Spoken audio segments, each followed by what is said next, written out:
Welcome, ladies and gentlemen. Namaste, assalamu alaikum. Good evening, good night, or good morning to all of you. We are so pleased to have people at this meeting from all parts of the world in different time zones. I am Shakira Mohammed of Trinidad and Tobago, a teacher for the past 17 years. And ladies and gentlemen, this is the 279th edition of our ICC Thought Leaders Forum. We wish to sincerely thank all of you who have contributed in whatever way to the success of this ongoing Indo-Caribbean and Pan-Indian Diaspora Global Project. For 278 unbroken continuous weeks, we have been here every single Sunday. And in the past 5 years, 4 months, and 3 weeks, we have featured 1,125 presenters from all parts of the world speaking on 278 topics. Ladies and gentlemen, this is a weekly forum being hosted by the Indo-Caribbean Cultural Center, a legally registered research and publishing company operating since 2010. And in order to continue this weekly program and to make it bigger and better, we are kindly asking for suggestions and volunteers. If you give a donation, your name will be placed on our poster and more promotional materials, and you can contact Dr. Kumar Mahabir for details. I'll introduce our moderator today, who is Shalama Mohammed, the co-director of this ICC Zoom platform, who is a business teacher and researcher from Trinidad and Tobago. She obtained her master's degree in business psychology from Franklin University in the USA. Shalama, welcome. Thank you so much, Shakir. Assalamu alaikum, everyone. Namaste, and a warm welcome to all of you. I want to say thank you very much for choosing to be here with us. Our program is being recorded on Zoom and live streamed on the YouTube channel of the Indo-Caribbean Cultural Center. So I want to welcome all of you on YouTube at this time. To avoid intrusions from trolls, our IT manager has muted everyone. So speakers, please do not admit anyone, do not unmute anyone, and do not allow anyone to share your screen. Thank you so much for your cooperation. Today, we are talking about the Day and Frail Care Center for the Elderly in South Africa. This center was founded in 1983 and has been a vital institution supporting elderly people in Verulam and surrounding areas in South Africa ever since. We had the pleasure of visiting the center in July when we first arrived in South Africa recently. The center facilitates medical treatment, social stimulation, and companionship for elderly people who live at home as well as those who are permanently resident. Through its geriatric clinic, it addresses preventative health issues common among older people, including chronic conditions. The center uniquely includes support groups, social work services, home-based care, intergenerational programs, and even a Meals on Wheels type scheme to reach isolated or needy elderly people. The center supports a large number of older people. The Frail Care section can accommodate about 70 permanent patients, and its reach covers Verulam and many surrounding communities, serving roughly 1,200 seniors through its various programs. Ladies and gentlemen, you will be hearing from the persons who run the center and are responsible for all of these unique programs that they undertake. But before we do that, we'd like to highlight some of the persons who are there and benefiting from the services. So we want to share with you now a 20-minute interview that was conducted with some of the elders at the center. Can we have that, please? Yes. Can you tell us? My mother's father and mother, they got 3-room British shop in Sudan. They are very well to do.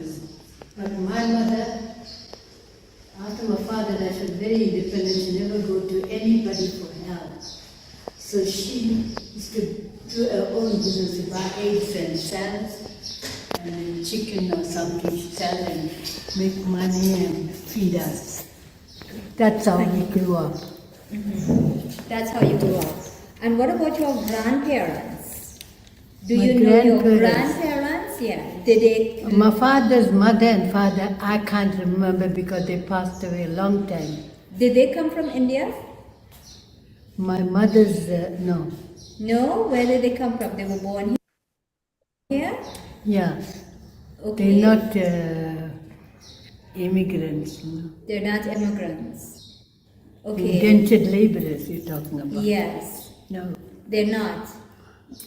Okay. So, can you tell us, Violet? Yes. Violet, are your grandparents or your parents Were they indentured laborers? My parents, my father formerly from India. Your father? Father, 19 years old when he came to South Africa.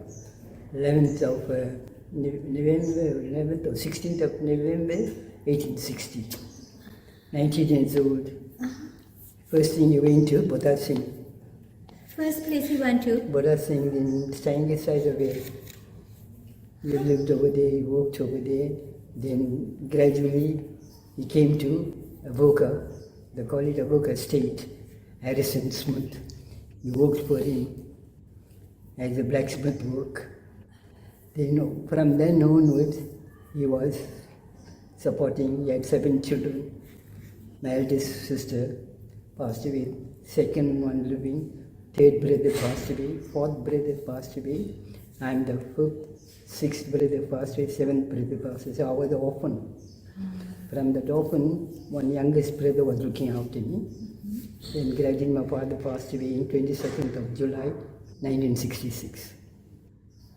He passed away at the age of 98. He was 98 years old when he 98 passed years away. old.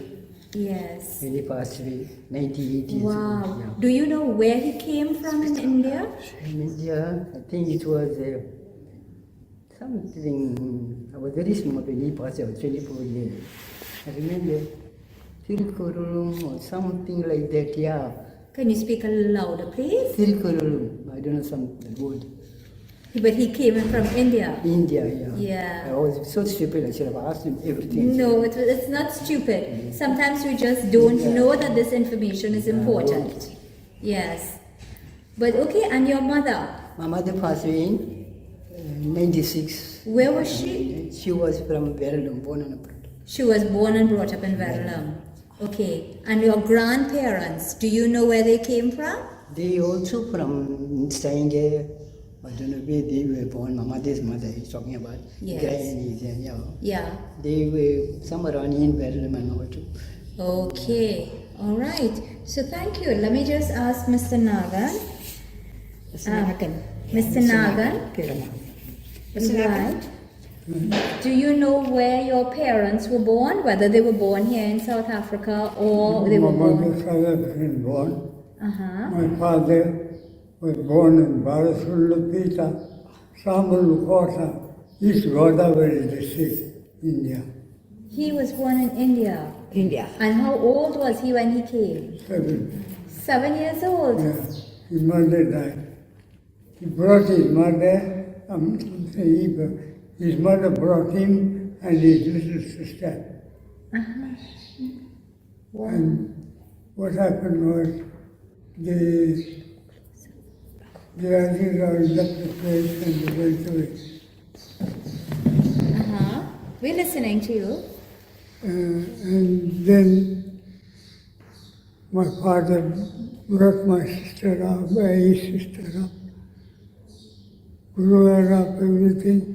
Only thing is he was educated, they weren't educated. They weren't educated. No.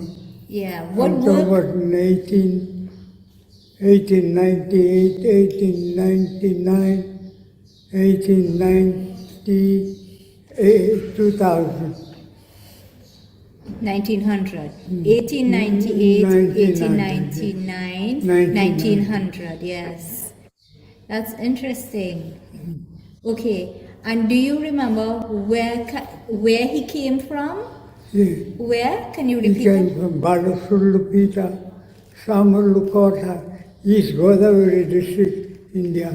East Godavari district. East Godavari. East Godavari district, And what south of state? Madras. South of Madras. Okay. And I suspect that your father also came from Madras. But I'm not sure. You're which not place. sure? But I know from India he Yes. came to South Africa. Because your father's name, what was your father's name? Father's name over there, I don't know what it is, called Ran or something. Yeah. And he came to South Africa the whole day, so the white man kept his name, Mr. Motayan, M-O-T-T-A-Y-A-N. Murti. Motayan, M-O-T-T-A-Y. Motaya. Mutayan. So yes, so that's from the Tamil area. Yes. Okay, thank you. So we'll come back. Leela, can you tell us anything about your parents or your grandparents? I don't know about my grandparents. Okay. I And was what, small. you were small. Yeah. And what about your parents? My parents died long time. Did you know where they were born? Riverside. In South Africa. Yes. Okay. And do you know whether their families were indentured immigrants? No family or dead. All died? Yeah. Oh, I see. And no uncles or aunties or... Nobody. Okay, I understand. Okay. So my next question is, did you spend a lot of time or any time at all talking to them about Indian way of life? Indian culture. Did they tell you anything about India, what life was like for them in India? My mother used to tell a lot of stories, but not India. She was South African born, but she used to tell a lot of the stories, you know. What was her experience? Tell us something that you remember she told you. She used to tell a Rama story, Rama stories. Rama and Sita stories. She used to tell her. A lot of the Ramayana. Yeah. Okay. And can you tell us, Violet, can you tell us anything that you learned from your parents from India?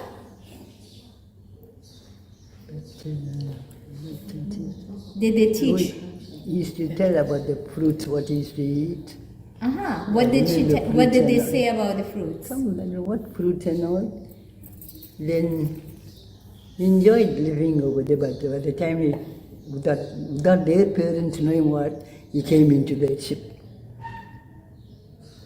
You know what I mean? Without their permission, all he just came to come into South Africa. So your father came on the ship. Here, Yeah. And do you know why he did that? that I wouldn't know. Yeah. Yeah, I wasn't so much of it. I was just listening to one or two few words and all Okay. that. Okay. All right. And Marina,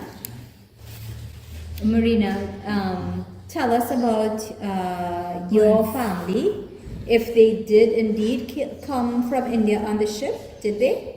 My granny is from there, but my family, all, my father and everybody, South African, born.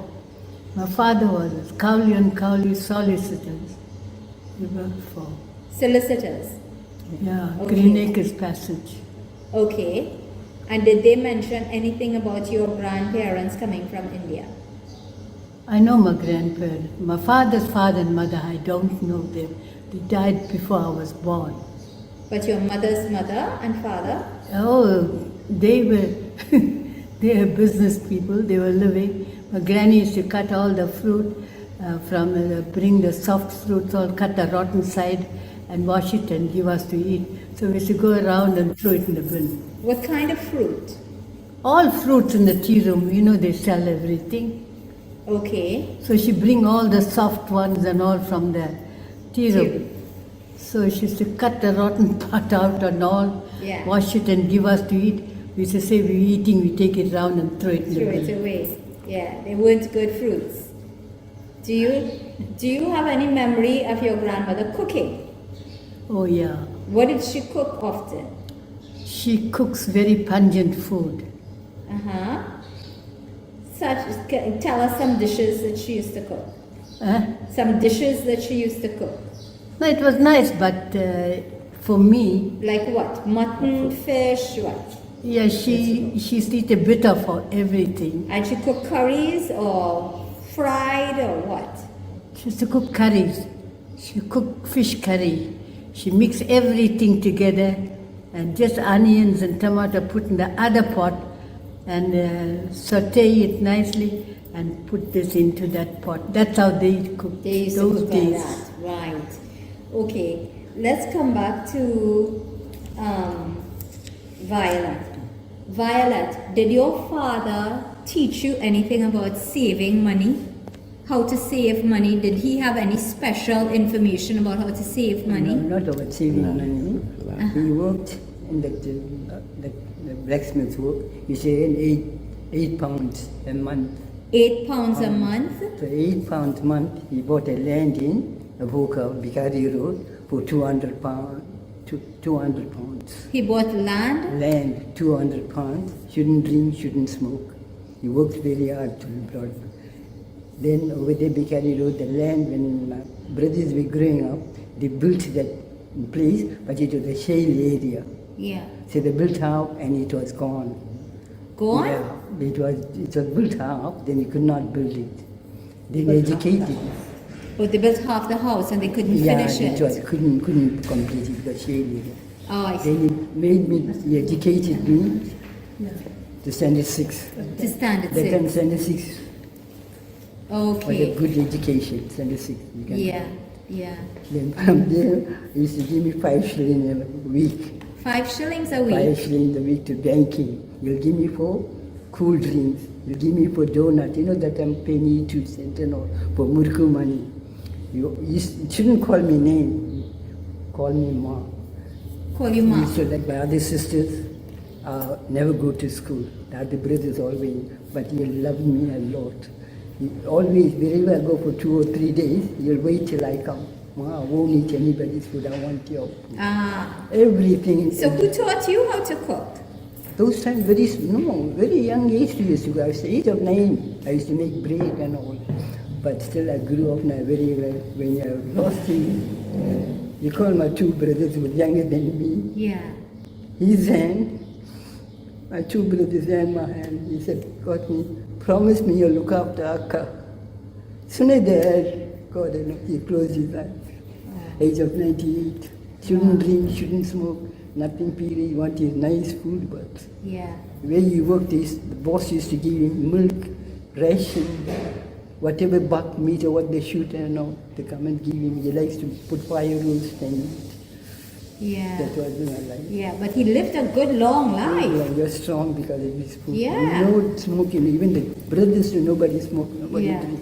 We He don't was know. very blessed. Oh God, you know when you used to play any funerals and all in Tamil, that would call, that he used to bring, whoever have that one affected, you take to far places, midnight used to take it out with his singing songs.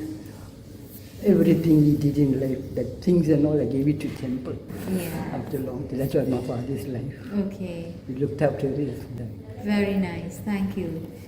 Ask children about her parents bringing the Tamil culture into South Africa. The Tamil culture.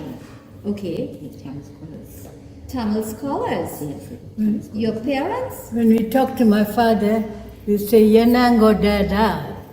Uh-huh. Yenango means that's a respect you give to your parent. Uh-huh.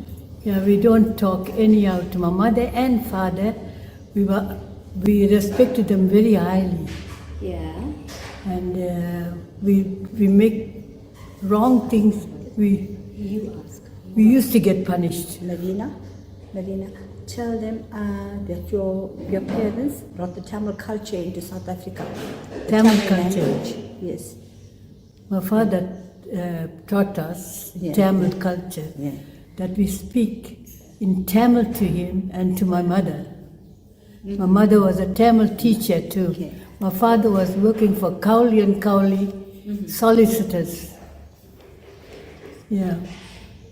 It is important to know your own culture. Speak about how they brought the Tamil language into South Africa. Who brought the Tamil language into South Africa? Mrs. The Dixon. Indians, indented Mrs. Dixon. laborers. Yes. Mrs. Dixon. Mrs. Dixon, you know Mrs. Dixon? Mrs. Dixon. Mrs. Dixon, Mr. Dixon is my father's big brother. Yes. And Mrs. Dixon Tirnagavalli is his wife, Yes. my auntie. So what they used to do in South Africa? What did they do? What did they do? What did they teach? They teach the Tamil culture, Tamil, Yes, yeah. and all the prayers and oven, Yes, everything all to the rest of the people. They were teaching them, all the young people. Where was this teaching happening? Where did the teaching Where? take place? It was take place in Jacob's temple, and they had by the house, they had a small temple too. They all used to do that in Jacob's temple mostly, and Sadaro temple. And those temples, what were they made out of? Dirt or brick or what? Brick buildings. Yeah. Who built those temples? That I don't know who built them, but I know that those temples were built long before we were born. Yeah. So they were old temples. Then they'll say, our Tamil culture, Arut Perum Jodi, Tanit Perum Karunai, Yella Virgalum, Inbetru Varga. All life must live joyfully. That's how it ends. You're familiar with this, Marina? Violet. You're familiar with what she's saying? Did you learn that as well? I know, I don't know what. Jodi is a lamp. Arut Perum Jodi, Tanit Perum Karunai, Yella Virgalum, all life. Allah Virgalum, Inbetru Varga, all life must live joyfully. And then you say Nandri, Nandri, Nandri, Nandri, which means thank you, thank you, thank you. And on that note, we're going to say thank you. So, yeah, Mr. Nagan, I just want to say thank you very much. I wish we had more time to talk, but I want to thank you very much for telling us about your father. So great listening to your sweet voice. Thank you. Thank you. Thank you very much, Leela. Really appreciate you waiting to have a chat with us. Thank you very much. Thank you, Violet. Thank you so much. My father was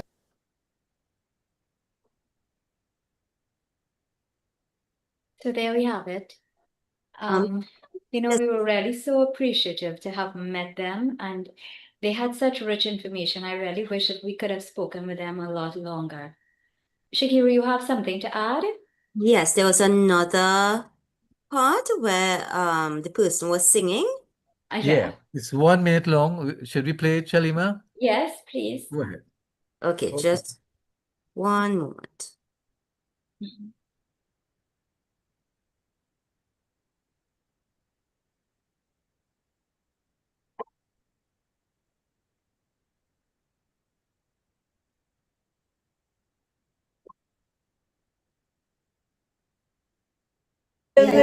நீல உலாவிய நின்மலர் வேண்டிய அழகல் சோதிய நம்பலத்தாடுவா அழகல் சோதிய நம்பலத்தாடுவா மாலர் சிலம்படி வாட்டி வணங்கோ ஓம் திருச்சிற்றம்பலம். English. What's the meaning? I'll give you the meaning later, sir. I have the meaning, I'll give it to you. You tell me the meaning. But let's say it from here. Quickly, 1 minute. What's the meaning? Give us the meaning. Meaning of Varganirindan. Varganiran, you're living. Ullagalaman, Varganirandaram, Varga The Tamil. meaning. Tamil Mori. Let the Tamil language grow. Let the Tamil language grow. Varganirandaram, Varga Tamil Mori. Vari Variave. From strength to strength. Vanamalande. Give me the meaning. Ananda Malandi. The Tamil language must grow from promote the Tamil language. Let it grow from strength to strength. Let the entire world be absorbed in the language. Do not forget your mother tongue, which is Tamil language. Thank you. Good. Did we cut it? No, that was all we did. Oh, I thought we had her singing for longer. We should have had her singing for longer. They are the keepers of tradition, and they are the living archives. And I just want to bring on Mr. Krish, but we have to acknowledge these people. We absolutely have to acknowledge the rich life experiences that they have, and the library that they are.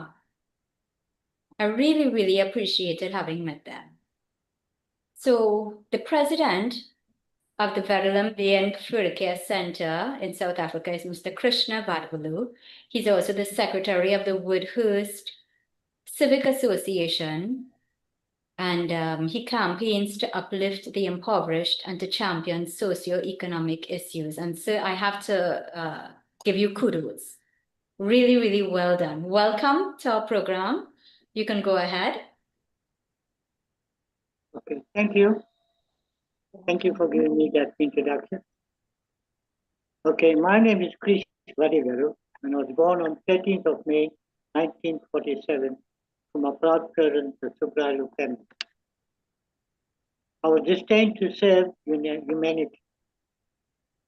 My parents were interpreters in the Overput area. This led to the development of skills in working and serving the community, having spent my formative years in Overput. Upon matriculating at the Naval Eye, I joined the South African Postal Service as a clerk and was promoted to supervisor in the later years. I entered the organization involvement in establishing a football team as the post office football team, where I played a pivotal role in winning accolades as player and manager of the year. My community consciousness was developed and nurtured when I served as the secretary of the Woodhead Civic Association in Chatsworth, which engaged in championing the upliftment and the impoverished, championing socio-economic issues. Being an avid sports person, I joined Checkstown Bedlam Falcons Athletic Club in 1997, with aspirations of running the world-renowned Comrades Marathon. I served in the club as the executive in the coming years. The position entailed registering of all club members and inspiring the development of road running by motivating the youth to participate. I rose within the ranks of the athletic club and served as a race organizer of the KZN Athletic Road Race. I served as vice chairman and later years as chairperson. I started running half marathons at the participation of level and ultimately secured the converted Comrades green number, which received upon completing my 10th Comrades Marathon. I also completed 7 Two Ocean Marathons in Cape Town, and as a multiple award winner in various categories, including the Sportsperson of the Year. I was a go-get person within the club by assisting members whenever they needed me. I also invested 27 years of my life with the club as a social level. My advice to novices, new and old members in the train, stay focused, and remember not to compare yourself with others. My community impact, my motto has been run within your capabilities. Your failure or your success belongs to you alone. In 2024, Checkstown Bedlam Falcons Athletic Club acknowledged the multi-faceted role played by me in the development of athletics in the Bedlam community, as I was celebrating as one of the club's inspirational leaders. Concurrently with my sporting milestone and organizational involvement, upon retiring at the post of 2002, I joined the Bedlam Day and Fair Care Center as a volunteer. For over 22 years, I served on all daycare center committees, devoting much of my time to the well-being of frail agents. My dedication and commitment have seen me spend days and weeks at the center. This ensures that the services rendered to the aged at the center is of exceptional quality. With continued funding, I served as the assistant treasurer and vice president of the center. Currently, I am the president of the Vedlam Day and Frail Care Center. And I always tendency negotiated sponsorship from the private sector and well-wishers. The center is a day care facility for over 300 aged during the week and a 24/7 operation for over 50 frail care patients with a complement of staff, 60 staff members. I've been leading a team of committed, community-minded leaders who, in partnership with the Department of Social Development, ensured that the frail aged was not neglected and their social medical needs were addressed. It has become a sad reality that the responsibility of the aged is no longer a family responsibility, as family value systems have been eroded. This makes the work of the Vedlam Day and Frail Care Center all more important. I, as Krish Baduri, myself, in such community-sensitive work for over 2 decades. My efforts in the center have been phenomenal as the center navigates through multiple fundraising challenges, staffing issues, state subsidy cuts, and encouraging greater volunteerism among the wider community.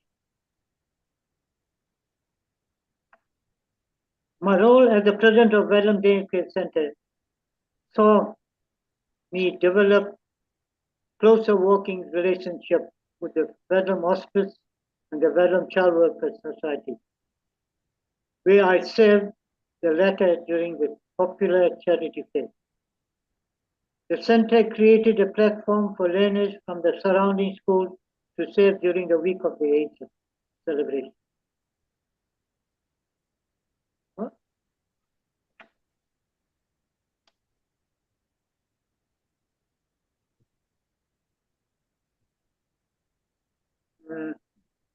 Okay. I was instrumental in acquiring sponsorship from the club, from the Czech Star Vedlam Center to sponsor the breakfast for the International Week of the Aged. Still sponsoring up to this day. Being an executive member in the club, in 2025, I was elected to serve on the governing body at Vedlam Secondary School. In the same year, serving as deputy chair in one of the temples in Vedlam. Textile Vedlam Falcon donated an amount of 5,000 rand towards the center. The club plays an important pivotal role in assisting with fundraising to raise much needed funds for the center. 2025 was selected service to community at large. Thank you.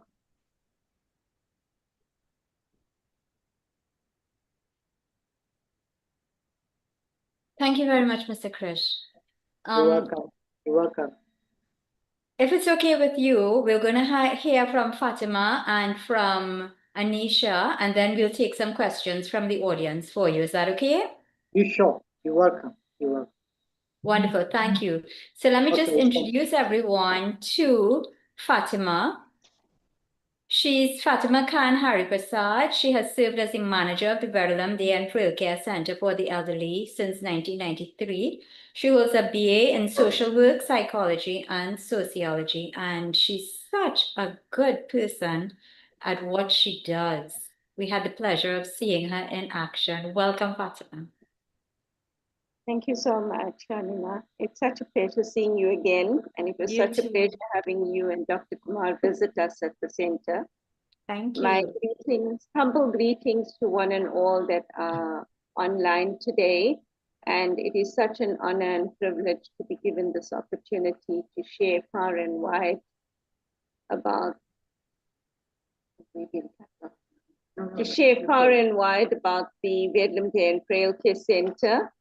And the Vedlam Day and Frail Care Center indeed is a greater family to us and a second home that we go to.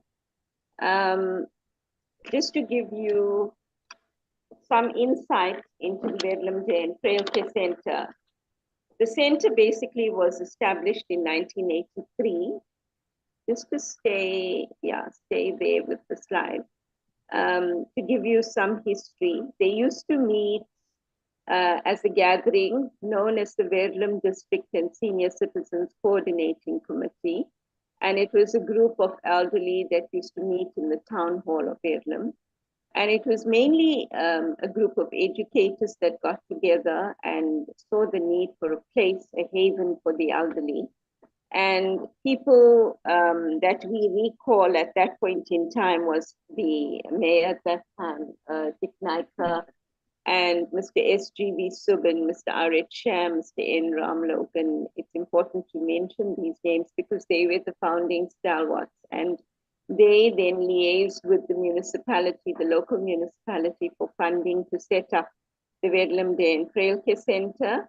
And that was done in September 1989. And they also linked with Dr. Margaret Barlow, with the then Council for the Aged, and who then assisted them in registering the daycare center as an NPO and eventually to apply for subsidies. But a lot of the capital expenditure had to be done by the community and the organizing committee at that point in time. So there was a lot of hard work where they started off with about 50 senior citizens. And just to stay there with the slide, with about 50 senior citizens, and they started off with volunteer staff and slowly developed from there. So you see the seeds were planted, as I indicated in this little greenery slide, even the one before that. And the seeds started then blooming into flowers. A lot of them were mainly educators. They belonged both to Verulam Child and Family Welfare Society Committee and that of the Day and Frail Care. And I've given some names that pop up in terms of people that were involved. Patna George Adimalan, Pierce Governor, and so on. Mr. John Pangan, who passed on recently, Mr. Amber Ramdas, who's still alive, Ramba Munsami, A.K. Singh, passed on. Manikam Munyan is still alive as well, and Mr. Kanikistan. So these people were initially involved a lot in terms of growing the center. And then, of course, thereafter, we had other members that were non-educators but had come on board, like businessmen and so forth, that were very much involved in one of them, including our president, Mr. Krishna Vadivelu. And they came from various walks of life, like Prem Govender is an accountant and chartered accountant. And we had others that came from the business sector mainly and from the education field. So from there, we can go on to the next slide. Okay, so from there now, currently, we grew with the daycare, frail care and geriatric clinic. Starting off with the daycare, that was established in September 1989, like I said, with 50, and we now currently have an average attendance of 250 per day, per weekday. In fact, when we have our special events, we actually go to 400 to 500 persons per day. Our membership on the daycare is actually grown to about 1,200 at the moment, the daycare membership. But in terms of attendance, I have indicated there. And then the frail care was established in March 1997. And we started off with a very small facility. This was actually my fourth year research, but it was actually the baby idea born from Mr. S.G.V. Subin, who was the president at that point in time. He was the first president and held that post for many years. And we had started off with a 14-bed facility and slowly grew to 20, 30, 40, 50. And then we had the O.G. Mangru Trust, Mr. O.G. Mangru, and they helped us where our motivation was successful, and we put up an additional 20 beds on the first floor city. that was with the Frail care, and the geriatric clinic came alive in 2003 with the assistance of the J. Ramsundar family. And they see about 500 to 700 patients per month at the geriatric clinic doing vital checks, and they have specialized services. They collect the medication from the hospital. So we try to establish a one-stop service. We can go on to the next slide. This is giving you some idea of activities that developed with the daycare center. They're involved in activities like educational programs, exercise, religious and cultural programs of the various faiths. They go on trips and tours, literacy classes, Hindi classes, Tamil classes.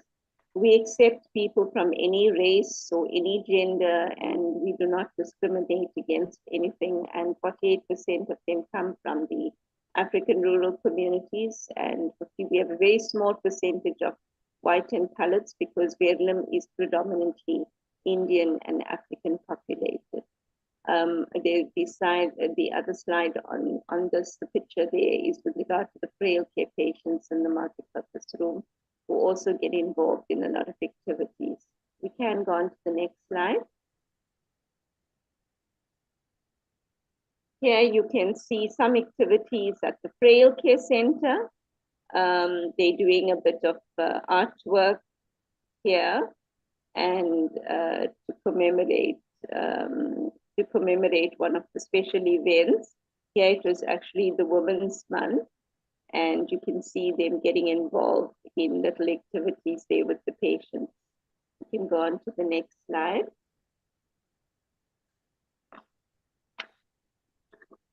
Our aged, both from the Day and Frail Care Center, come together with a lot of activities. They enjoy sporting and recreation activities a lot. So, and although we have a small percentage of men as members, they do get involved in a lot of activities. They playing ball on the one slide there, and here it's musical cushions, and it's a lot of fun for them. We can go on to the next slide. I'm just highlighting a bit of activities for you. This is the sports day, and we actually have a march past where they come to the hall for the activities. Internationally, October is recognized for the elderly, where we honor them with a week's program of activities. And we actually have the current 2025 International Week of the Aged coming up from the 5th to the 10th of October. So that is where this is one of the examples of the sports day where they started off with the march past. We can go on to the next slide. There, our wheelchair patients are enjoying a wheelchair race during the sports. And you can see on the side there, we actually divided all the elderly into little house groups. So they have a lot of fun, like school days. Okay, let's go on to the next slide. A bit of entertainment on stage. This also develops a lot of confidence, and our vision is comfort with active aging, and we try to network a lot of the resources and network stakeholders to come and get involved. And I told them dress their best and perform on stage, and give it all you've got, and they all combine and they have a lot of fun. We can go on to the next slide. Okay, this is giving you an idea of some of the fundraising activities that we do. We have a lot of aggressive fundraising drives. The golf day is coming up. This is actually 26 November 2025. The flea market was a new idea born last year, where we actually call for vendors, and we have it in our hall. We have a nice big hall that we use as part of fundraising as well, because we hire the hall out for weddings and funerals and pre-weddings, birthdays, and so forth, and it's a source of income for us. But we had our flea market indoors, and it worked very well. We've held 3 flea markets already, and it was very successful in terms of raising funds. The reason we have to go on very aggressive fundraising drives is because our only subsidizing source is the Department of Social Development. We have a lot of nursing staff. Our total is like about 44 full-time staff.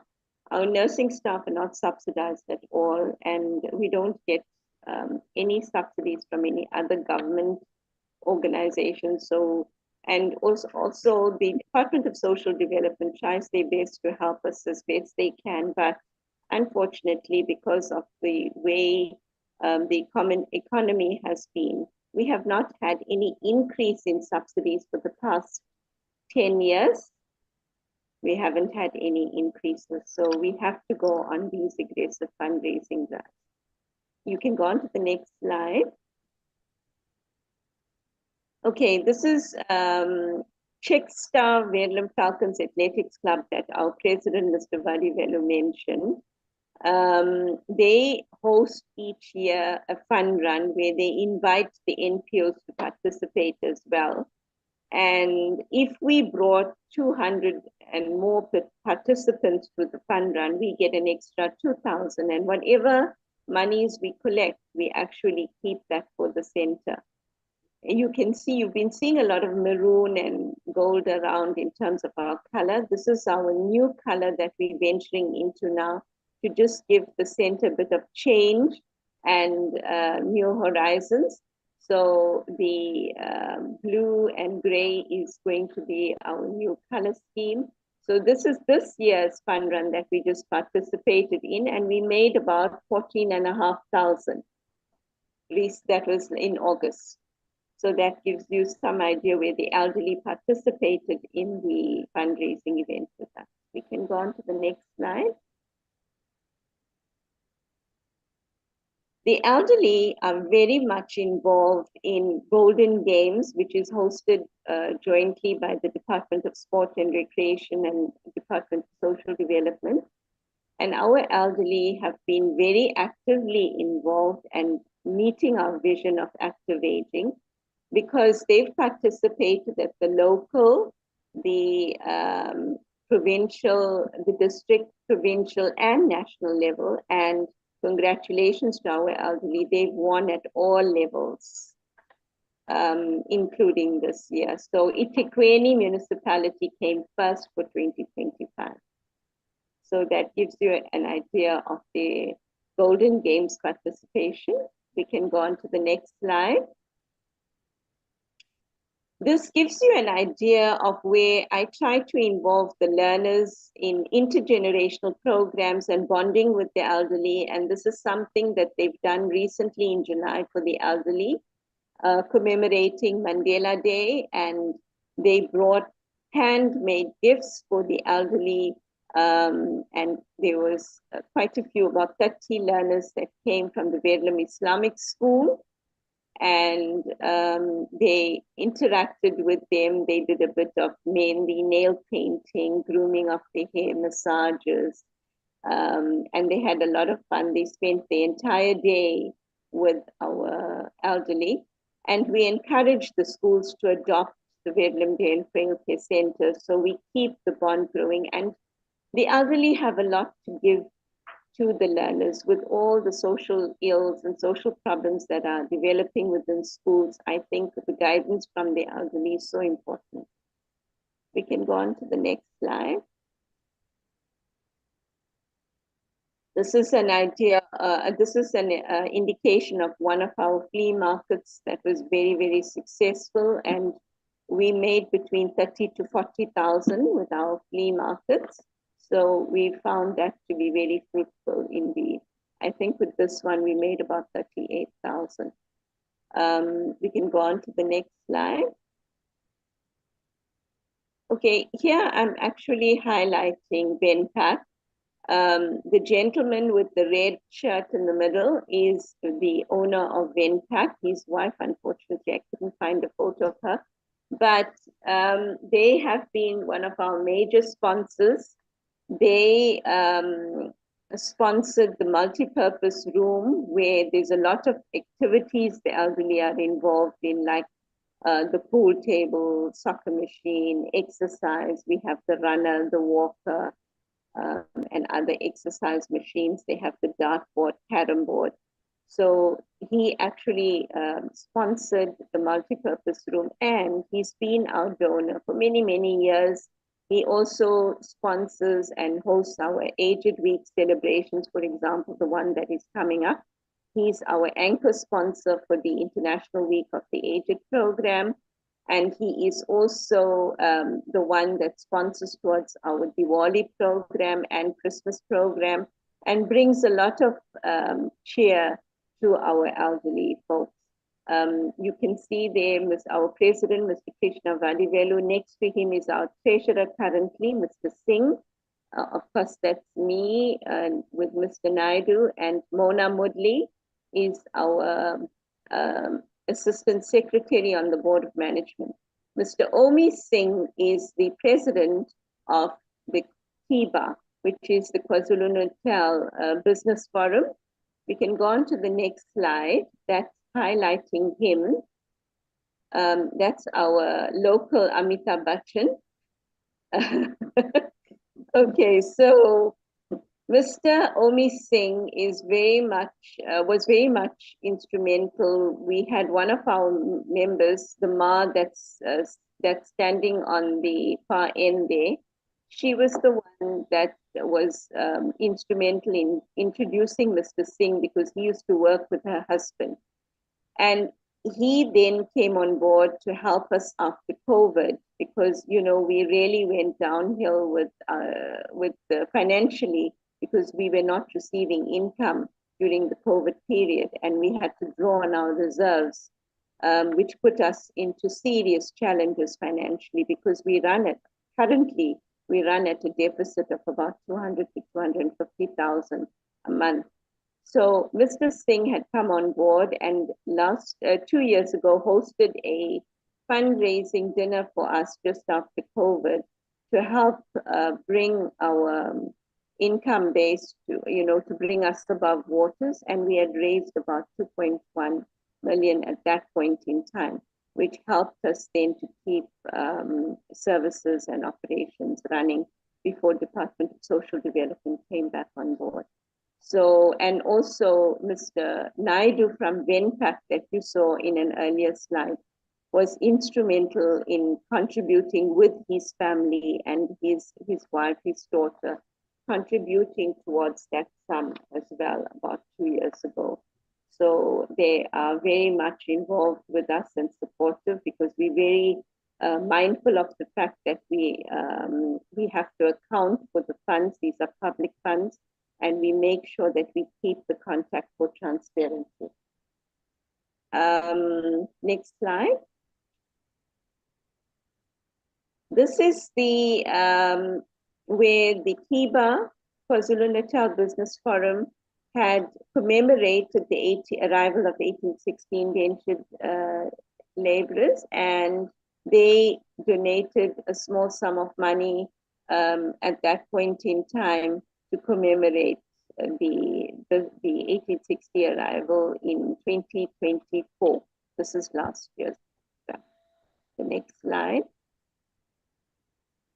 This gives you an idea of some of our crowd, our members that come. We normally have a full setting seating in the hall, and we bring all our members together from the Day and Frail Care Center to participate in our activities. We have a lot of social and recreational and educational programs, which they thoroughly enjoy and learn from.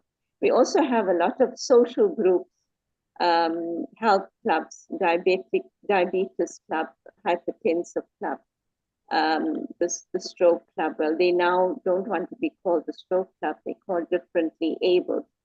But they all are actively involved, and they've even taken the lead in coordinating some of the programs which I've encouraged in terms of active aging.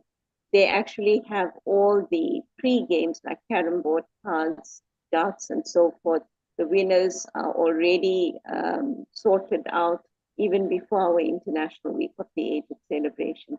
So we get them to participate in the programs, and participate at committee meetings, which makes them part of the Board of Management discussions as well. So giving them a voice, in other words, both from the Day and Frail Care Center. The Frail Care Center has a residence committee and a family committee giving the family members a voice, and residents giving the residents a voice. And similarly, we have the services committee where representatives from each group, be it Amautana, Waterloo, Cottonlands, Mashlabatini, Kutala, and Bali. I'm just giving you some examples. We have 2 reps from each of these groups sitting at committee level and giving their input. So they participate in decision making as well. Next slide. This is some cheer for Valentine's Day at the Frail Care Center, and just giving you some idea of how they are having some fun at the Frail Care Center. Next slide. Okay, this is giving you more an idea of their sports march, and during the International Week of the Aged, you can see the various groups there with their houses. It brings us back, reminding us of our school days. So that's the kind of cheer we create. And this year we also have a health walk planned to walk the streets. It's a peace march with the elderly and the schools and the religious and cultural groups. We all are going to get together on the 9th of October and do a health walk as well. So you can see they're very, very, very much involved in a lot of activity. Next slide. Okay, the Frail Care Center, it gives you, we've given you some pictures there of the ward settings. So you have an idea of the wards. Shalima and Dr. Kumar were fortunate in actually coming physically to the wards and having a look at around at the Frail Care Center. And the bottom photos gives you an idea of the top wards. The next slide, and we cater for 70 frail aged. We accept applications at the Frail Care Center from anywhere, not necessarily from surrounding areas. The A. Ramsundar Geriatric Clinic is where, like I said, they do vital checks. I've also extended venue space to the specialist organizations like the Family and Marital Association, the social workers from Blind and Deaf Society, Mental Health Society, the psychological counselor. They all come in and do appointments not only for the elderly, but the community at large. So as you can see, and we collect their medication. We do have doctors that come on a rotation from Osundusweni Hospital, but at the moment, that's the local hospital. At the moment, they have not been coming because they are short-staffed. Next slide. This gives you an idea. We have a fully fledged kitchen where they prepare the meals both for the day and Frail Care Center, and catering for large numbers. Next slide. We have separate cooks for the day and Frail Care. This is more pictures and information on the Aged Week celebrations, which is the hub of the year. Next slide. Okay, so as you can see, there's the tree now grown from the seeds planted. The center's progressed well, and we have a multi-pronged service. The whole idea is to create a one-stop service center where you get your biopsychosocial needs met. You can have your social and recreational, you can have your meals, you can have your primary healthcare services. If you become ill, you also have the frail care. We've got home-based care, where caregivers go to the home to help with care. We have a lending depot where we hire out wheelchairs, walking frames, and so forth, and sell Kimbies, diapers, adult diapers as well, linen savers, and so forth. And we've developed ourselves. We make an appeal to the community at large. We always encourage volunteers. You know, it's always needed, appealing to everybody to, you know, to turn this around. And as this tree is well established now, we are asking for everyone to help and extend their expertise be it financial assistance, be it assistance in kind, or even yourselves to come out and help us, because as the center grows, we're going to need more hands of course. And because finance is always a challenge now, the government has been encouraging us to become less dependent on state funding and, to become more self-sufficient. And we've taken the cue from that. Obviously, with no increase in subsidies in the past 10 years, we've had to do a lot of creativity in terms of keeping our services alive and growing. We cannot remain static. We cannot close our doors to anybody that comes to us for help. And also, just to mention, the social work services have grown quite a bit across all departments. We've got only 2 social workers. I actually help. I'm a social worker by profession. I also help out with social work services. And we are saying that, we welcome any sort of vision or assistance that you could give, even if it's 1 hour a month or a couple hours a week, or assisting in whatever way possible to even help us execute new ideas. We welcome new ideas, new vision, new thinking, to help the center grow from strength to strength. Next slide. Okay, the daycare center humbly appeals your expertise and guidance and assistance. Kindly become a part of this greater family and brighten the lives of our elderly.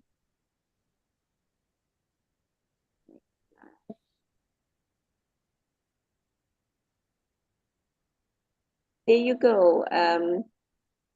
This is all for the love and care of our seniors. Wonderful. Shakir, do you have a comment? Who? I was asking Shakira. Shakira, go ahead, please. Actually, I did, but you covered it already. So I was asking, gosh, now I can't find it. No, just comment for now, Right. based on what So you've I was seen. just asking, are more elders coming in due to families taking care of them, or because the services are better during the day? Is it that they stay over, or would they be there during the day and then go home after with their families? With the daycare center, they come for the day and they go back home. We encourage that. That is why we even started the home-based care about 20 years ago, because even with patients that are debilitated, we have carers that go to the home to help with care for the full day or full night or day and night. So we encourage them to remain in the community as far as possible. The Frail Care Center is a residential 24-hour care, which is more so used as a last resort if other resources are not possible. Okay. And we also have retirement cottages. Initially, we motivated for 32, that was around 1989. And in 1991, we motivated for another 32. So there are 64 retirement cottages that are there, but they're not owned by us. They're owned by eThekwini municipality, because we cannot afford the maintenance costs and so forth. But we have all members from the cottages that are on our property that attend the center as well. Also, ma'am, we got 2 buses transporting the aged to and fro. When they arrive at the center, we give them a hot cup of tea. Thereafter, they take part in activity, and they have a sumptuous lunch, and we transport them back home. So they're well looked after. Well, look, yes. Yeah. Very So much. it was evident when we were there, but I'm opening it up to Shakira because this is an area that's very close to her heart as well. Nevertheless, we have quite a few questions and comments, but we want to bring on our next speaker. Fatima, thank you very much. So let's just hear from Anisha, and then we'll bring you all back to answer some questions, right? So Anisha Ragbir is a retired educator in Eastern languages. She currently serves as secretary on the board of the center and as the curator of the 1860 Indentured Laborers Foundation in Verulam, who had a very important program on earlier today. So Anisha, welcome. Thank you, Shalimaji. Namaste, salams, and good evening to our ICC Parivar. Thank you for giving me this opportunity to air my views about my center. And actually, my talk today will be about my personal experience and how I've come to the Day and Prayer Care Center, how my journey started there. Just a brief rundown of myself. I'm Anisha Raghubir, the daughter of the late Mr. and Mrs. Ramratan Southerbridge of Sherwood, Durban. At the age of 5, I relocated to the Verulam area, which my heart belongs to very passionately. I'm now married to Mr. Roy Raghubir. Coincidentally, both of us serve on the Board of Management and on the 1860 Indentured Laborers Forum, Verulam. I have 2 daughters, Taruna Raghubir and Kajol. Taruna holds a BTech degree in Human Resource Management and is currently employed as a HR business partner for GAP. Kajol holds a BSc degree in Industrial Psychology and has a passion for Bollywood dance. Right now, she's also heading the Kajol Bollywood Dance Academy. I have a little granddaughter, Aroli, who is 6 years old and is currently at school. My son-in-law, Yaskil Narayan, is an exercise specialist and sports conditioning trainer, and is employed at Virgin Active. Just to let you know that, coincidentally, my family is passionate about voluntary work and making a difference to the community. A new venture in the Raghubir family is running a family business right now. It's RA wedding coordinators to keep our culture alive. That is passion that my family and myself share. Now to my journey with the Verulam Day and Prayer Care Center. As you know, I'm an ex-educator, Eastern language educator, and my journey with the Day and Prayer Care Center has started in the year 2000, when my daughter Kajal has started her grade R in Dianthus Primary. As I was at school one day, I met a parent, Mrs. Geeta Mudley. She was doing a study in social work and needed a few ladies to join her for her group study. And this is where we started with her at the Frail Care Center, doing activities. For example, it's involved, because of the frail patients not being very able, they've been like, some of them are stroke patients. We did sessions like doing finger motivations, where they could use the fingers, like playing softball and throwing the ball around. And also we tried to use them other methods of exercise where it helped them very much.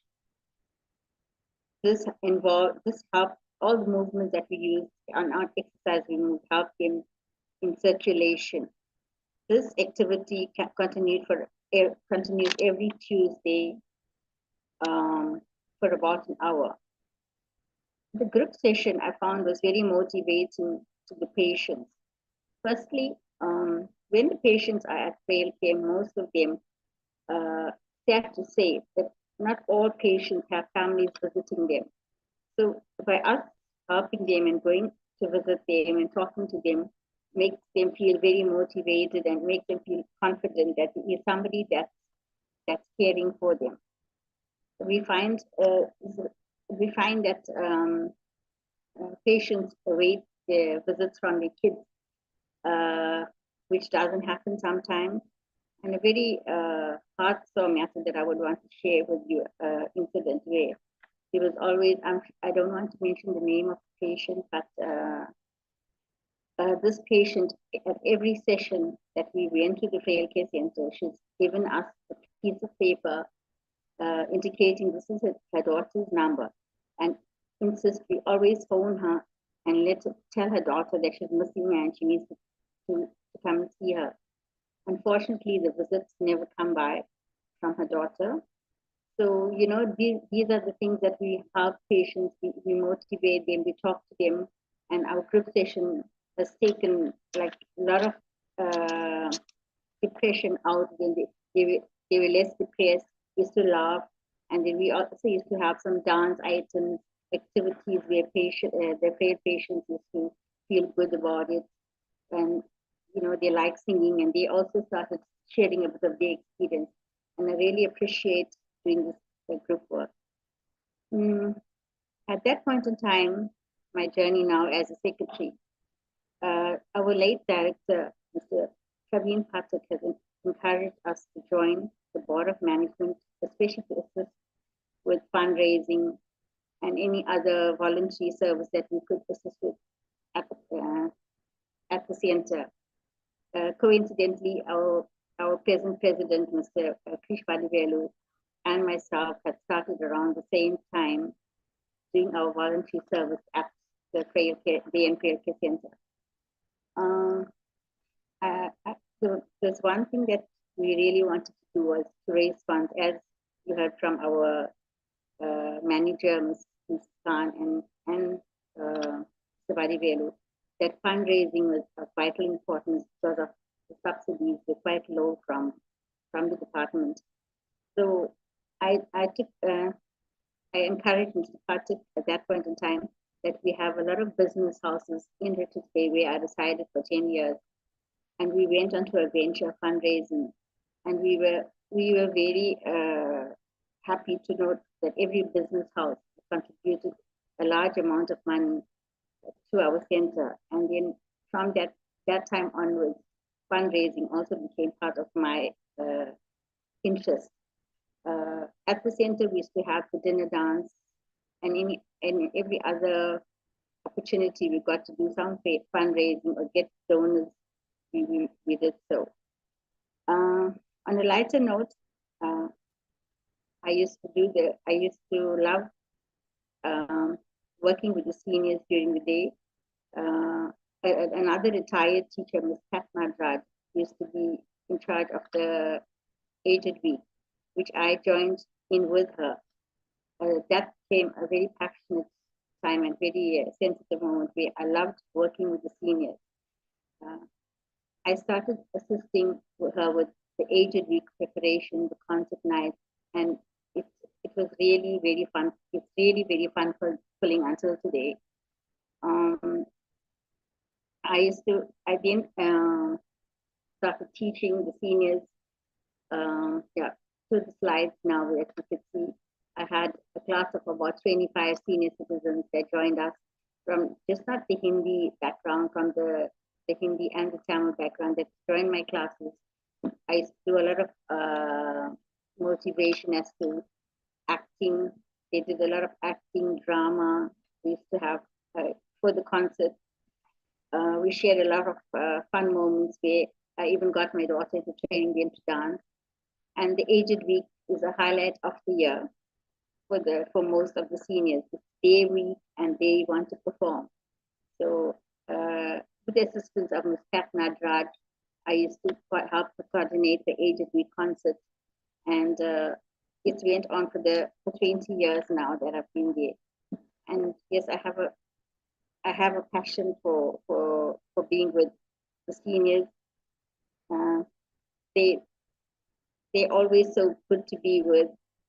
I think that's about what I want to do most, is be with the old people, and being on the board of management and sharing as a secretary is just something that I am doing right now. But I think mostly my passion is to be with our seniors. I love speaking to them, encouraging them, and also having them tell me, even we share each other's problems, whatever they want to say, talk about. In fact, seniors go through a lot of problems when the kids are not very, very passionate about keeping them. So there's some of them want to send them into the Frail care, and there's a lot of things that goes around where they need encouragement, they need to be spoken to, they need to be motivated, and make them feel loved.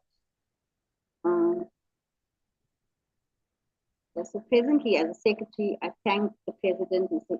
K. Vadivelu, manager, and the board of management in placing their trust in me to serve as a secretary and other portfolios. Together, we can serve the Day and Fair Care Center to function smoothly. This is what our management is all about. And last but not least, I think the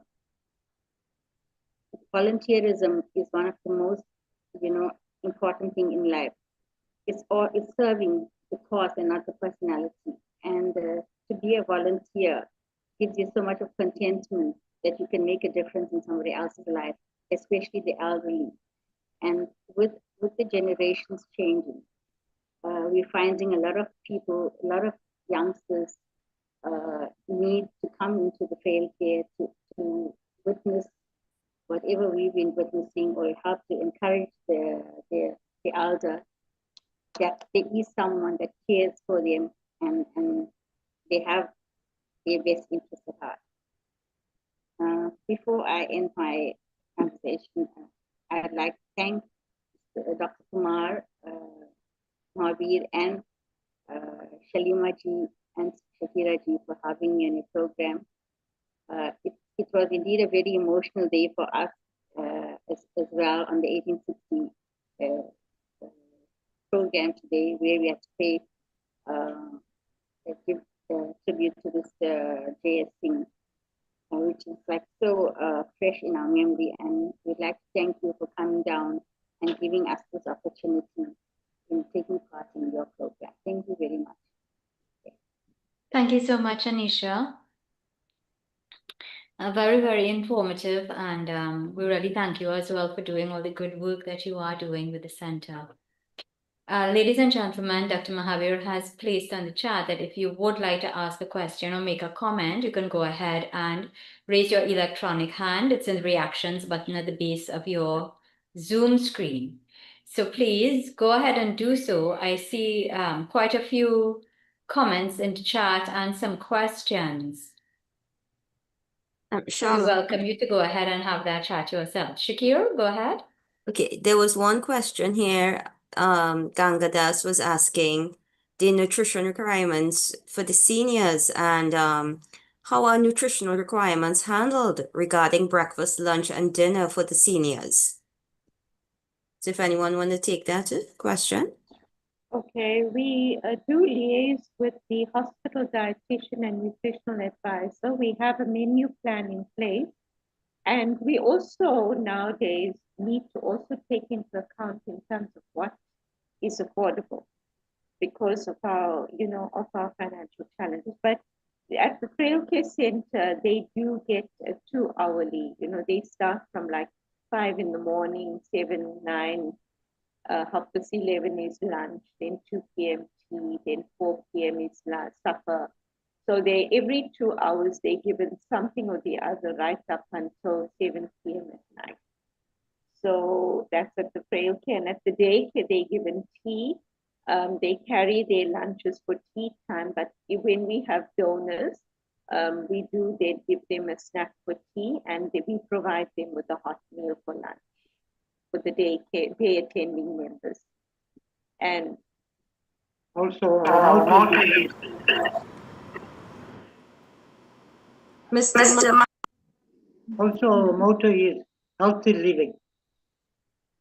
Healthy living. Could you repeat that again, sir? Also, our motto is healthy living. Healthy living. Healthy living. Mm-hmm. All right. I'm also seeing Krishna Padiachi. He also had a question in the comments section. I don't know if he wished to ask that question. He was saying, can you comment on other elderly care centers in South Africa? For example, the Johannesburg Indian Welfare Association No, adapted to the increasing numbers of the elderly. in Johannesburg. Yes, so any of the other care centers, if there's an increase in the number of elderly persons across the country. What I can say is that there is an increase in the request for institutional care, which was not the case many years ago. You know, we need to look from our frail care, I can speak for our frail care, we need to look at what resources we have on hand and the staffing we have on hand, and whether it is a patient we can or can't can or can't admit or manage.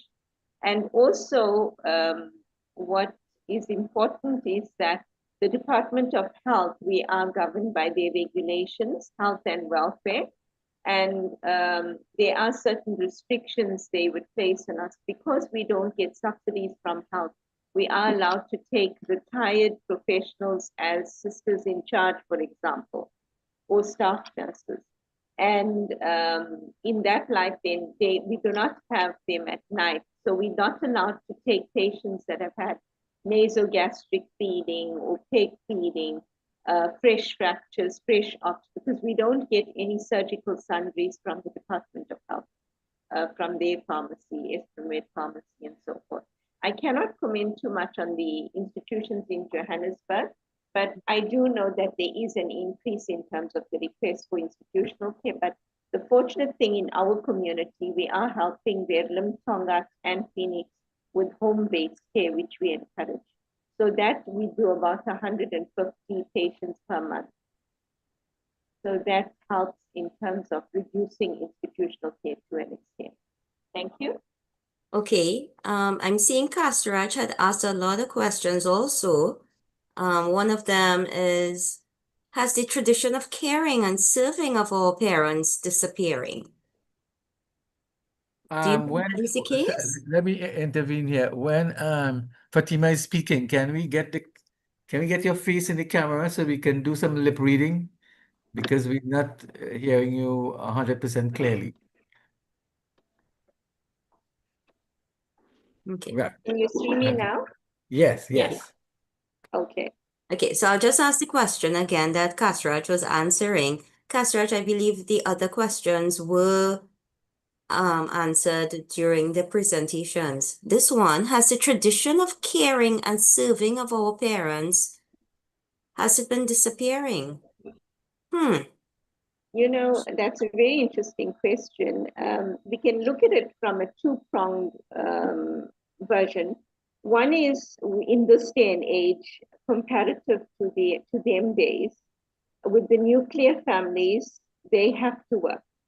Yes. Because every home is feeling the pinch financially. And sometimes it's not that they want to get rid of their parents or, you know, sometimes the home-based care is more expensive because we charge a service to the family. And so they find the institutional care a cheaper option, and then we encourage pass-outs, like taking them home for weekends, because they work during the day. So to a large extent, yes, if it's debilitated patients, you find if the children are working, then they don't have anywhere to keep the elderly. And on the other hand, we just commemorated Heritage Day in September now. And one of the things we discussed at that gathering was about the fact that our rich cultural heritage is being slowly torn to shreds, you know, and where we need to inculcate the old value systems and encourage that more so. Thank you. Thank you so very much. Shalama, would you like to take over now? No, you could continue if you want to, but I'm seeing two raised hands, and I think we should give those persons an opportunity to speak as well. So because you've already raised the question from Mr. Mr. Pariachi, your hand is now up. Please go ahead if you have a question or a comment. Yes, thank you very much. Very briefly, what I was trying to get at was, is there any liaison between the various elderly care facilities that exist in South Africa?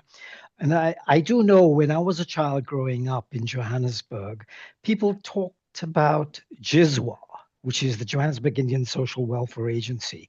Now, I know you're talking about frail care. I was just wondering, because I don't live in South Africa any longer, if it has a wing that is responsible for elderly care in the Johannesburg area. Who would like to take it? Can I say that I cannot speak in terms of Johannesburg? I'm not too familiar because that's in another province altogether. But I can say that in the eThekwini region, we have the NPO Forum, or the Older Persons Forum, which is the link with all the old age homes and all the care facilities for the elderly, be it a daycare or institutional facility. But we don't link then with the other provinces. This is just within our province of KwaZulu-Natal. Okay, fine. Thank you very much. Okay, let's take a next question or a comment from Mr. Vishnu Mahadev. He's been waiting patiently, and I want to thank you very much for your patience. Go ahead, please. Can you hear me? Yes, we're hearing you. Okay. I must say thank you for sharing the information in Trinidad. But in New York, our seniors do not have to pay to get this service once I qualify them for Medicaid and Medicare. Okay, Mr. Mahadev, first of all, correction. This center is not in Trinidad. This center is in South Africa, specifically KwaZulu-Natal, Durban. Well, I need to understand that. Thank you. But outside of that, our seniors get food stamp of $293 a month.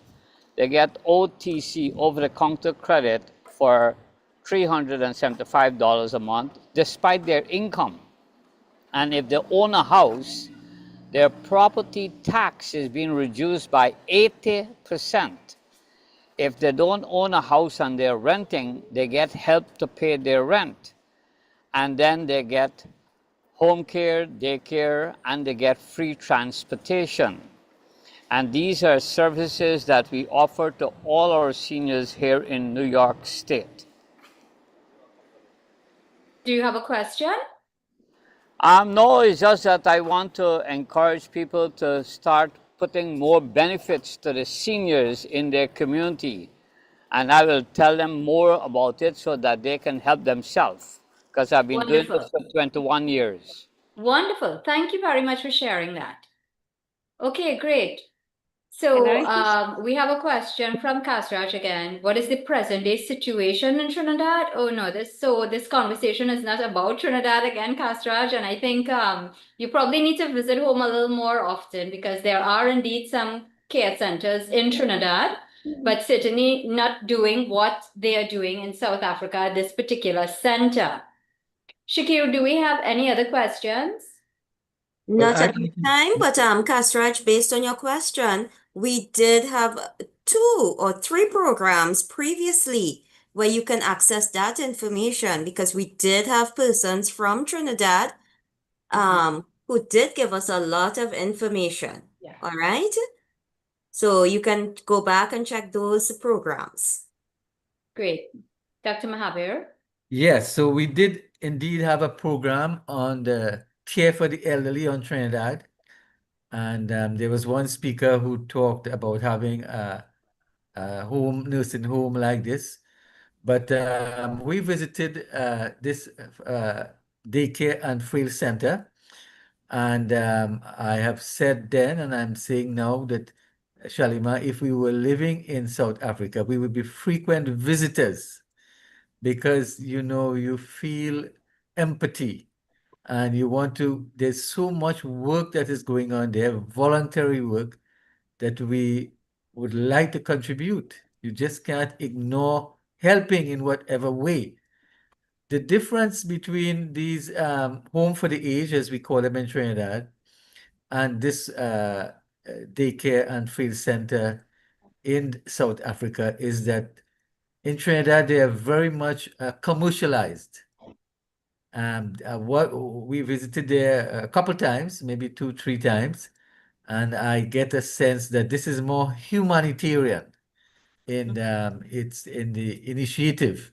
They really care for people, and there's so many activities going on here, innumerable, and it's really a place that, if it were in Trinidad, when I am ready for such a space, I would go to, because so many activities and so many people, a lot of homes you go in Trinidad, the people there, if I may call them patients or clients, are lonely.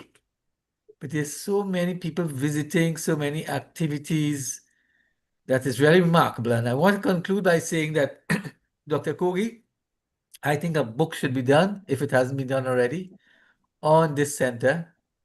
Maybe a documentary film. And certainly I'd like more people to contribute, because everything costs money. Thank you.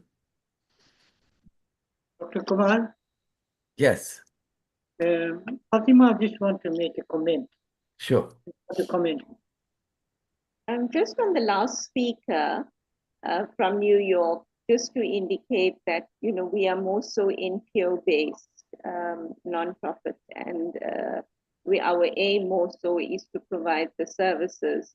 And our elderly do receive the state grant, but unfortunately we're looking at you know, more so third world based in South Africa.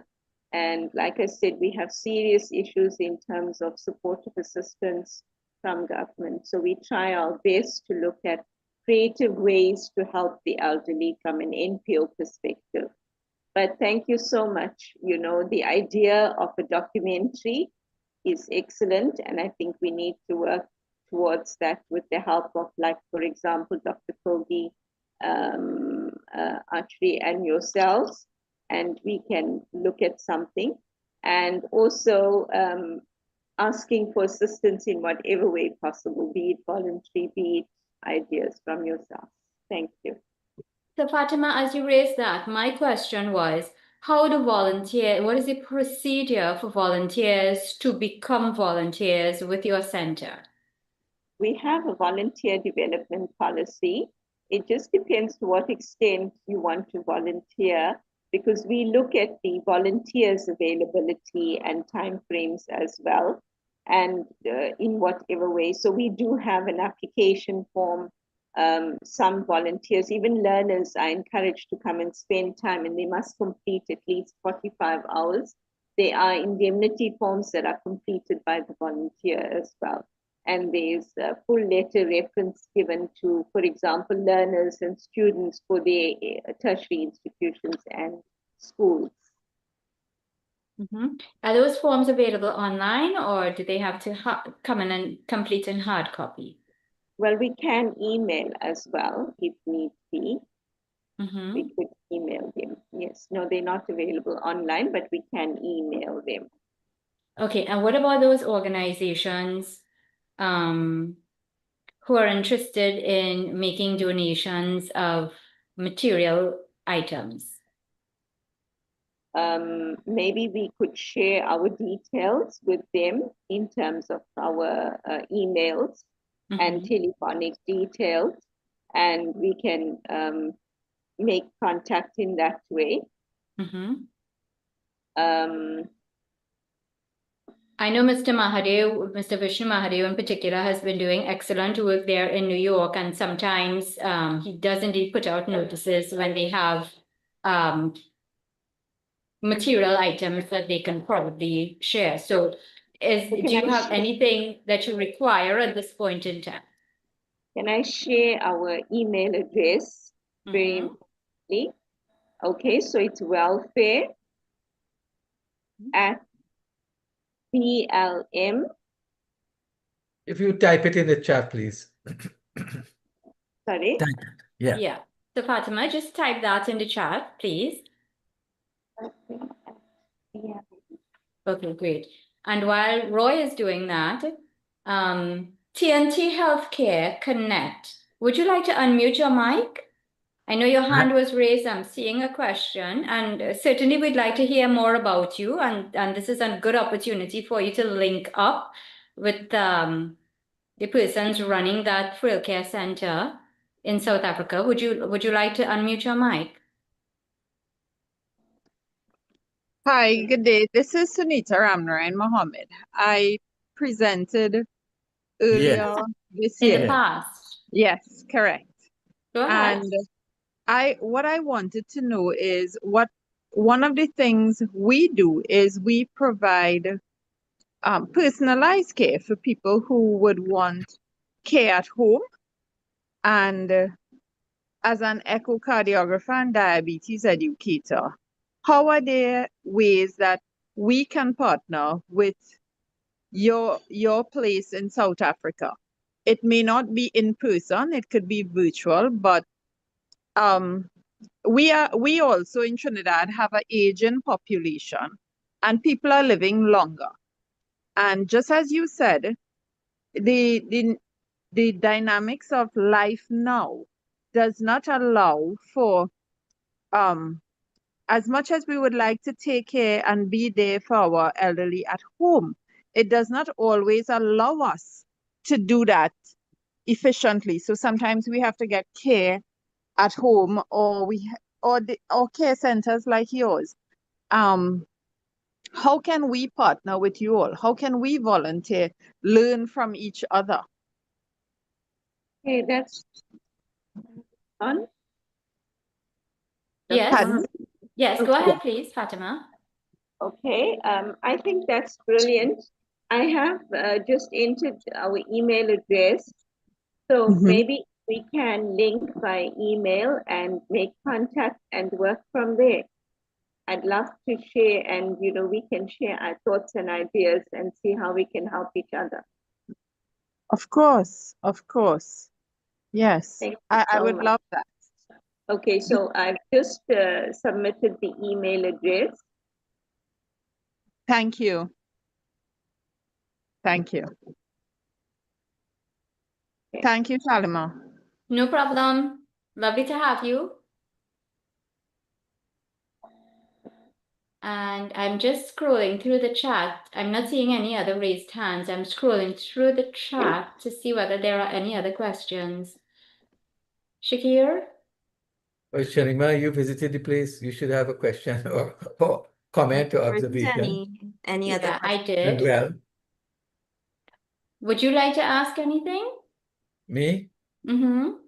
No, I thought you would have your observation too. I'm put on the spot again. No, did I? Sorry. Thank you. Sorry, you don't have to answer. Okay, so I'm not seeing anything. So Fatima, tell us, how are Violet and they doing? Sorry, how? Violet and they, those who we interviewed, how are they doing? Oh, the patients at the Frail Care Center are well, thank you, very well. We've lost one or two of them of recent, at the Frail Care Center. So that's always a sad thing for us. And one of the patients, we actually had to participate in doing the funeral because there wasn't any family support. So, sometimes, they grow on you, and this patient was with us for about 9 years. So, but like losing a family member. Yeah, therefore we call it our second home, a greater family. And we actually treat the center like our home, So sorry for the loss. No, that's okay. Okay. Navin, did you have a question? I think I saw your hand up. Or is it Robin Bindapasad? Navin? My hand was up. Say that again, Navin. We didn't hear you. No, my hand wasn't up. Sorry. Okay. Maybe it was Robin. Okay, so ladies and gentlemen, I want to say thank you very much to Mr. Krish, Fatima, and Anisha. It's been wonderful having you all. And thank you as well to those members whom we interviewed and had time to interact with. And please say hello to, and Roy, thank you very much. And please say thank you so much to the ladies in the sewing room. Anisha, we still have to talk about some of the stuff that they have left. They started working on your stuff as soon as you left. Yes, Shalima ji, I actually spoke to Mr. Singh and Mrs. Ramatar, and I just acknowledged that you would want those items, and I would definitely take it from her. Oh, very And nice. we'll Thank courier to you. you. When are you coming to see us? When? That's an interesting question. You have to come first. I mean, we can't come twice and get all that lavish and generous and warm hospitality, and you haven't come to visit us. Yes. You need to bring Shakira to our next dance night. I agree. Fundraiser. I agree. I'll be looking forward to that. Yeah, Shakir, you know, the reason why I put you on the spot at the beginning is because as I'm sitting here and having been there at the center, you know, I thought about Daddy, and I thought he would have such a fabulous time with them. Very good. So we got a comment from you. Roseanne Kanhai, Dr. Kanhai, go ahead. I know you had a question. Go ahead, please. I have to unmute her. Can you, Yeah, Shaki? unmute her. Dr. Kanhai, go ahead, please. If you can unmute her, I'm not seeing her I'm not seeing her either. somehow. See if you can unmute her. Or Shaki or Yeah, I'm Navin. checking. I'm checking. One moment. Because I'm not seeing her name. Navin? She's asking the question. I'm not Yes, sir. hearing about interactions with Just a younger sec. people. Yeah, I'm seeing her. Let's have her chat. Okay, you're seeing her. Okay, go ahead. Dr. Kanhai, please unmute your mic. And Dr. Sheshni also made a comment. Okay, yes. Yeah, we're hearing you. Yes, I think I'm unmuted now. Are you hearing me? Yes, go ahead. So I don't know if I missed this, but what I would have liked to see, I guess, or what I would like to hear is if there are opportunities for people who are in these shelters to share information, wisdom, songs, performances, whatever, with younger people. Does that happen? Are there opportunities for that to happen at these centers, either in Trinidad or South Africa or anywhere else? Can that happen? So can we get a response, please? Yes, ma'am. We share a lot of time we give a lot of time to the youth, especially the aged week, where we have an intergeneration program where we call in the youth to perform for the elderly. And at that point in time, they also have interaction with the elders. And we have at that week, during that week, we have learners from different schools in Verulam to come and assist with the feeding of the elderly, and actually it helps them interact, and they create an awareness of what the elders are going through during this time, and I think it makes them more aware, and the youth somehow enjoy being with them and understand their plight at this point of time with their age, with aging, and how at the center we encourage active aging. And so whatever activities the youth come and perform at our center, the elders are really very impressed, and they have time where they talk to the youth and share a lot of similar activities that the elders did during their time of youth. I think we really have a good session of interaction with the youth. And I think Fatima, our manager, has enlightened us about how the youth so much of school activities around the way they come and serve as volunteers, they come and take care of patients in the field. As I said, volunteerism is very important to which even the youth needs the time to come there, and it goes onto their CVs, onto the school testimonials, and it encourages the youth. Our center encourages the youth to have an interactive program with the elderly. Thank you. I hope I answered that question. Okay, great. Thank you, Anisha. Dr. Kanhai, does that answer your question, though?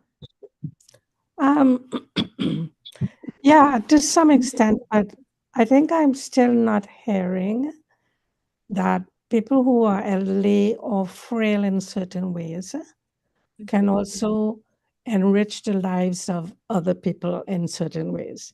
Even if they are physically frail, some are also not mentally strong either, but there are a lot who can also offer.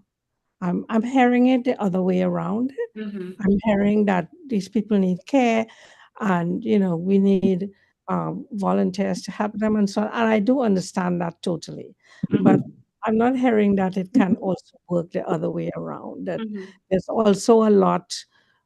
No, they're just resources that that people who are not physically well, strong, can also offer. Yeah, that's one thing. The other thing Yeah, is, I'm not while we were hearing that having a the lot. Yeah. interview, sorry? Yeah, I said I'm not really hearing that side of it. Yeah, yeah. While we were having the interviews, I also thought, how beneficial it would be in terms of language transfer for youths to be able to chat with these elderly.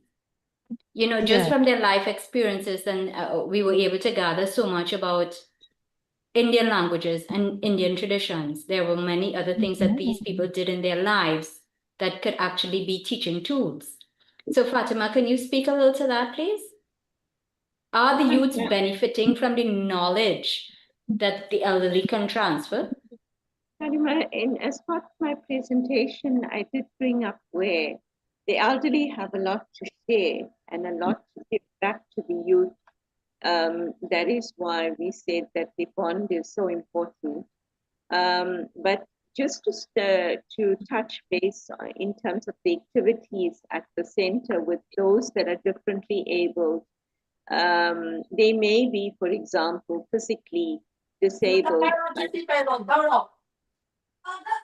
Sorry, I muted that person. Go ahead, please. Okay, so for example, there is. Sorry, again, go ahead, please. I'll put him in the waiting room. No, yeah. Do that? Yes, go ahead, please, Fatima. Okay, so I'm saying that there are some of them that are differently abled, but they are able to contribute to the activities at the center, because I think that speaks to what the last speaker is asking about. In what way are they, able to give back to society? There is one particular gentleman I know that manages the Christian services, as an example. There is another that manages the table games and coordinates all of that, including the announcements to the elderly. You met with him, Mr. Benjuri, and you visited the center as well, and they coordinate a lot of the activities in the hall. So we encourage those that are differently abled to find some substance in the day. For example, at the Frail Care, the OT department has made certain equipment where they are able to use and to make an impact in terms of coordinating activities for the frail aged. And the other aspect with regard to the youth and language, a lot of are actually steering away from the mother tongue as such. And we're trying to encourage that of language and culture with the youth of the various, like Bedlam Islamic School was there recently, and it's amazing the way in which they're interacting in the vernacular, as an example. Okay, all right, great, thank you. Robin, you've been waiting for a while. Robin Bindapasad, go ahead, please. Hello, good evening to all of you. Thank you very much for the opportunity. I will try to answer some of the questions that were raised in respect of the South African situation. I am based in Durban, South Africa, and at the outset, I would like to thank the Verulam Day and Frail Care Center for the excellent work that is rendered to the community at large. In South Africa, there is a variety of care facilities for the diaspora in particular and the South African community at large. There is one particular organization that I could mention, and that is the Aryan Benevolent Home, which is based in Chatsworth in South Africa. I'm not too sure if you had the opportunity of visiting this organization. The organization has its roots having started in 1921 and belongs to a religious organization, the Arya Samaj of South Africa. One must remember that in 1860, when the indentured laborers arrived in South Africa, there was no care facility. And by 1900 to 1920, the 1860 arrivals had now reached the senior age. And having reached the senior age, there was a need for care facilities. And the Aryan Benevolent Home was created or was given rise to in 1921. It is a well-established organization that cares for the disabled, the elderly, for children. It started off as an orphanage. It also renders other services such as physiotherapy, a creche, and numerous other inter-community activities. So that is one such organization in the Durban area. There are a number of other organizations as well. In Pietermaritzburg, the capital city of KwaZulu-Natal, there is the Aryan Benevolent Society, which cared for aged people in the diaspora initially, and now the larger community. It is only recently that the Aryan Benevolent Society also provides residential facility as well. Then there are a number of care facilities that are run on business lines. And these homes are for the care of the aged, where the children of the aged contribute for the upkeep and maintenance of their parents. So there are a number of frail facilities which are not run only by NPOs and NGOs.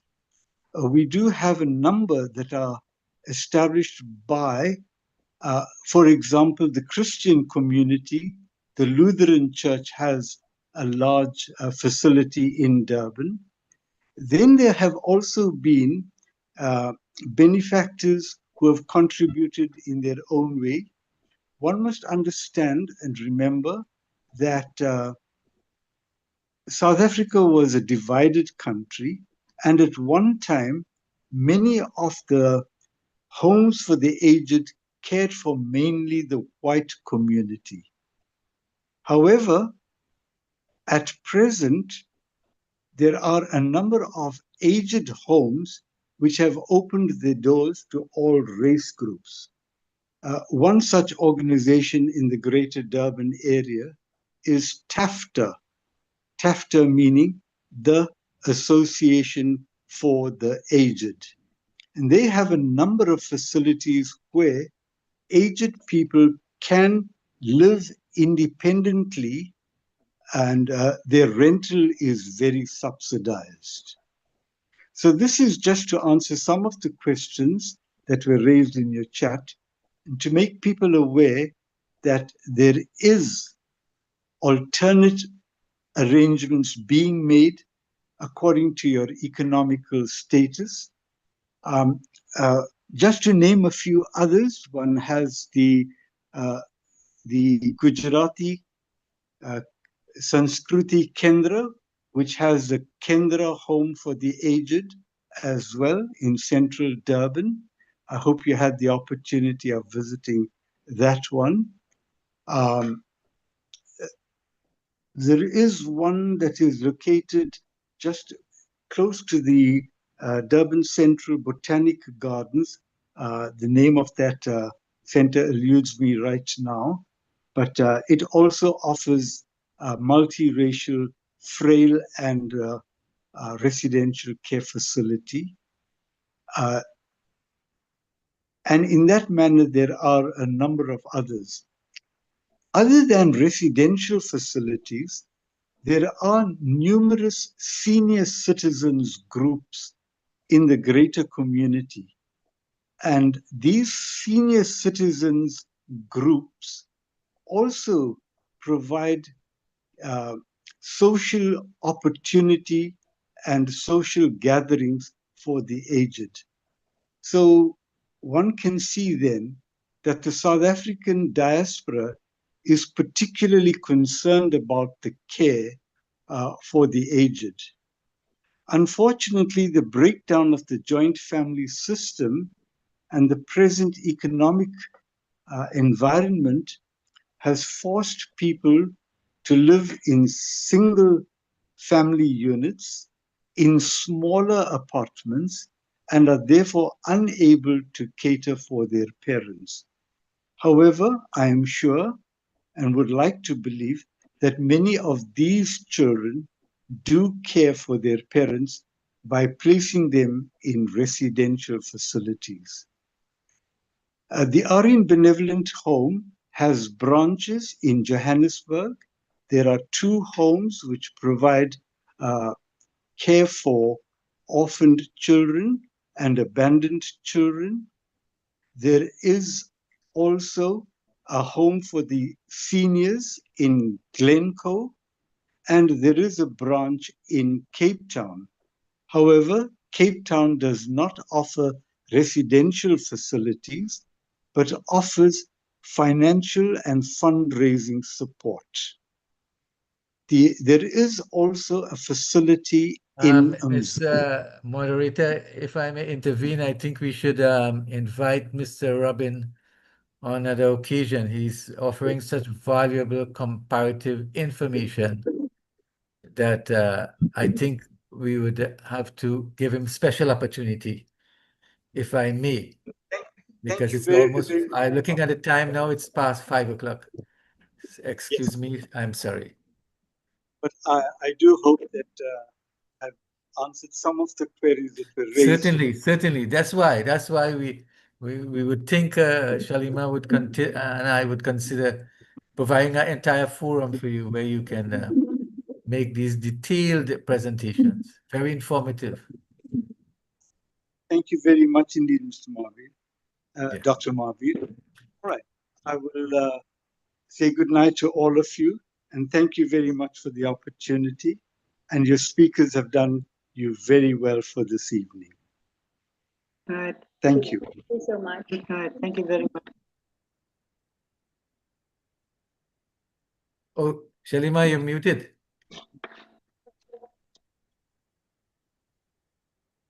No, you're muted. I'm still not hearing. Okay, can you hear me now? Yeah, now, yes. Okay, thank you. So, Mr. Bindapsad, I want to thank you very much for your contribution. And I just want to point out that, yes, indeed, we did visit the Aryan Benevolent Home. We went there on August 11th. Dr. Kogi just reminded us. We were there on August 11th. And as far as the Kendra is concerned, we did not actually go into the Kendra, but it was pointed out to us on August 9th on our drive. Anisha, I can't remember where we were going on August 9th. Please remind me. But indeed, we did see these places, and we did go to the Aryan Benevolent Home. We tried as much as we could to get a little bit of all that is being done for the Indian diaspora in your lovely country. And I want to thank you very much for adding value to today's program. I think just to remind you, I think it was on the 9th where you visited the the market site and the central CBD of Durban. Okay.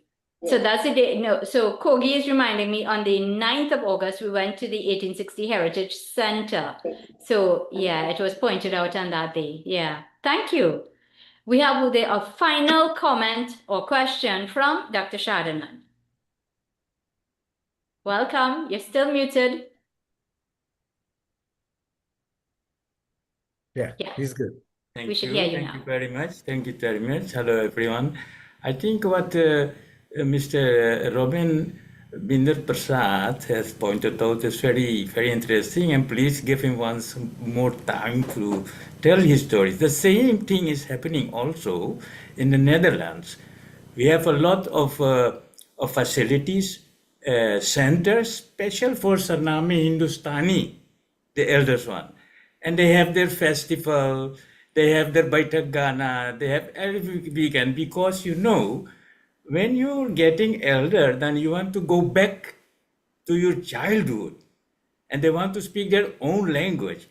Okay, this is Netherlands, it's a rich country, and every cultural group has his own facilities for the elders. It creates separation, but however, they are very lucky there.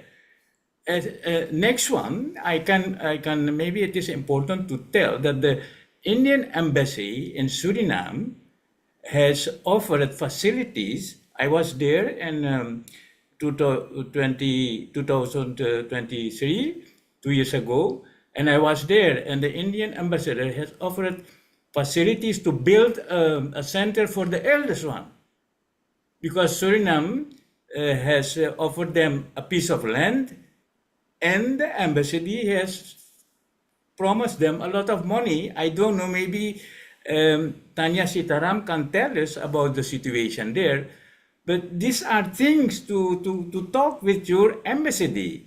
Embassy, go there and tell why Suriname has, and it is. We have to know all these possibilities. Thank you very much giving me this time. Yeah, thank you very much for that, Baba. I needed to message you to tell you we went out with Tanya yesterday, and she was on the program. Tanya I'm not seeing Sitaram. her right now, Yeah, but we Sitaram. had a nice chat, which I'll share details with you about later.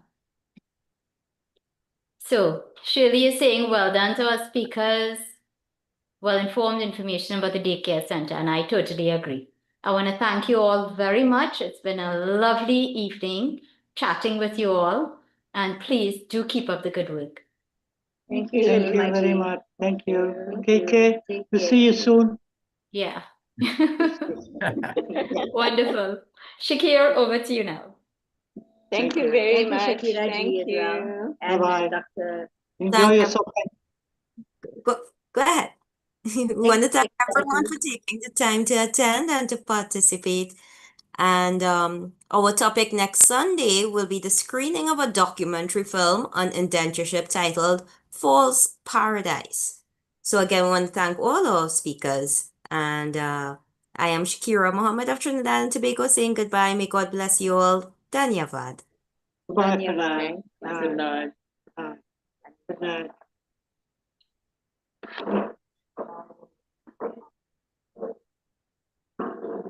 Thank you very much.